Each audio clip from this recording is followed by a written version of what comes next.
এই যে আমার মাছ ভাজিগুলো আমি সবসময় গরম জিনিস স্টিলের বাটিতে বা প্লেটে উঠাই।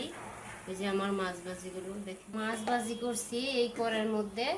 এই মাছগুলো ভাজি করলাম।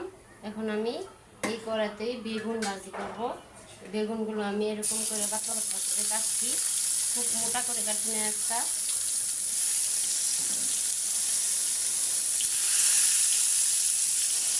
একটা বেগুন,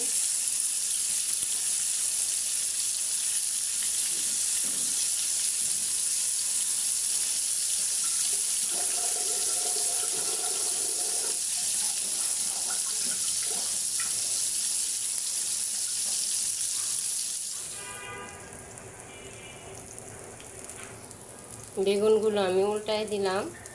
এখন এই দেখেন